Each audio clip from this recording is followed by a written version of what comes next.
Overlord Volume 4 Epilogue. A gentle sensation filled his body. It was as though a hand were trying to drag him up through deep water, but Zariusa shrugged it off. That was because he felt something disgusting from that frightening hand. After what seemed like an instant and an eternity had passed, he felt the hand reaching for him again. Zariusa wanted to brush it off once more, but he stopped. That was because he heard a voice coming from beside him, that of the female he loved. He hesitated. And hesitated. And still hesitated. In this world where time might not have existed at all, Zariusa waffled, and then, however reluctantly, he reached out to take that hand. After that, someone pulled him up forcefully, dragging him into a brilliantly white world. He felt powerless. He felt like his innards were a sack of mud. He felt incredibly tired. Even intense physical activity had never left him this exhausted before. Zariusa struggled to open his heavy-lidded eyes. Light stabbed into his field of vision. Lizardmen's eyes could automatically adjust to ambient lighting, but they could not resist momentary flashes of light. Zariusa blinked. Zariusa. Someone was hugging him tightly. CR Crush. Logically speaking, he should never have heard that voice again. But that was because he believed that he would never hear that female's voice again. As his eyes finally adjusted to the light, he looked on the female who embraced him. She was the female he loved, Crush Lulu. Why? What was going on? Zariusa's heart filled with doubt and unease. His final memory was his head falling to the marsh. He should have been killed by Cositus. Yet, why was he alive? Unless Crush, could it be you were killed too? Zariusa worked his mouth, which felt numb and thus hard to control, and then asked a question. Yet the answer he received was a baffled look on Crush's face. As he saw it, Zariusa breathed a sigh of relief, because he knew that Crush was not dead. In that case, why was he still alive? The voice from beside him supplied a hint. He seems to have come back to life, but his thoughts still seem muddled, and he seems to have lost levels. That being the case, it ought to be roughly the same as it was in Yggdrasil. After realizing who had said those words, Zariusa looked to their source in surprise. Before him stood the King of Death, a magic caster of extraordinary power. In his hand was a 30-centimeter-long wand, which radiated a holy air that was at odds with the undead monarch who held it. It was a beautiful wand which seemed to have been made of ivory and capped in gold, while its handle was inscribed with runes. Zariusa did not know this, but that wand was a wand of resurrection, a magic item which had recalled Zariusa to life. Under normal circumstances, those who could not use clerical magic would not be able to use magic items imbued with cleric-type spells, but magic items of this type were an exception to that rule. Zariusa's gaze wandered, and he realized that he was in the Lizardman village. They were in the central square, and many lizardmen were kneeling in a circle around them. Their unmoving stance displayed their tremendous respect. What on earth? It was only natural to kneel when faced with such awesome power. However, it was not just respect he felt from the lizardmen, but something more intense than that. The lizardmen did not worship any gods, and strictly speaking, their faith lay in their ancestors. Now, he sensed something like the reverence for a god from the surrounding lizardmen. You may leave, lizardmen. Someone will tell you when you can come into the village again. Nobody spoke out against that order. More than that, they obeyed without a single sound of protest. The lizardmen left the village in silence, the only sound being that of their bodies and their splashing across the marsh. Perhaps their very wills had been shattered after seeing such tremendous power. Granted, that may have also been due to the lizardman practice of obeying the strong.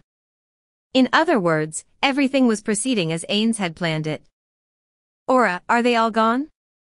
Yes, they've all left. The person who answered was a dark elf girl. She had been standing behind Ains all this time, which was partly why Zariusa had not noticed her, but the main reason was because of how incredibly quiet she was. Really now? Then, Zariusa Shah, allow me to congratulate you on your resurrection. Resurrection. It took a while for Zariusa to parse the meaning of that word. As he realized it, an impulse flowed out from his heart that set his whole body trembling. Resurrection, does that mean he brought me back to life? He could not speak. All he could do was make gasping noises. What's wrong? I doubt the lizard men despise resurrection, do they? Or have you forgotten how to speak? Resurrection, you can bring the dead back to life. Exactly. What, you thought I could not raise the dead? Was there a great ceremony of revival? Great ceremony? What is that? I am more than sufficient for the task by myself. Zariusa had nothing else to say after hearing that. Resurrection magic was a miracle which could only be performed by those legendary lizard men who bore the bloodline of the dragon lords. And he could do it by himself. Was he a monster? No, that was wrong. Was he a magic caster of incredible power? No, that was wrong too. Zariusa fully understood now. He led a legendary army, and was accompanied by demons. In other words, the being before him was nothing less than a god. Zariusa shakily rose to his feet, and prostrated himself before Ains. Crush hurriedly rushed to follow suit. O Supreme One! Zariusa felt something like confusion in the gaze which looked down upon him, but he assumed that he had been mistaken. Please accept my eternal loyalty. Very well. I promise you that in the name of Ains Ulgaun. Please grant the lizard men prosperity. Is that all? Of course I will guarantee the prosperity of all who serve under my flag. You have my deepest thanks. Come to think of it, you seem to have trouble speaking. After some rest, you ought to get used to it.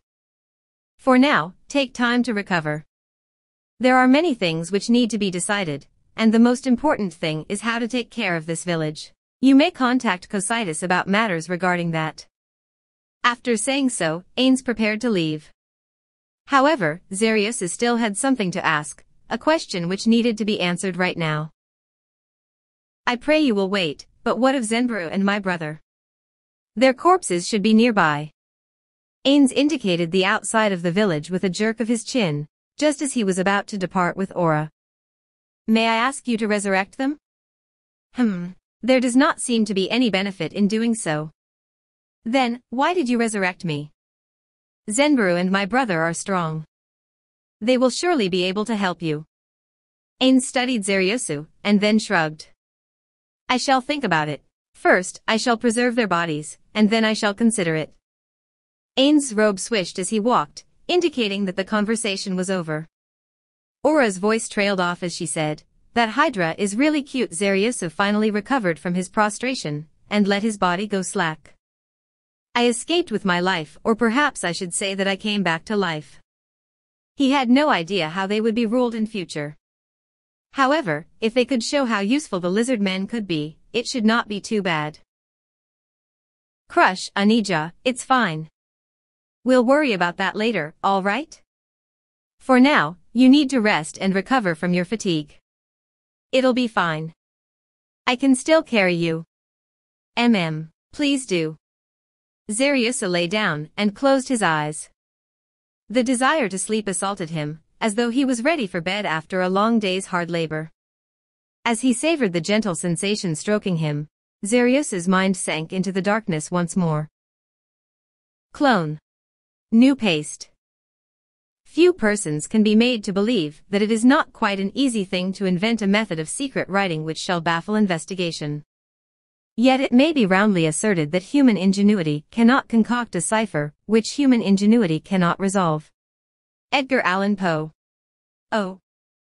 184,663 pastes opened.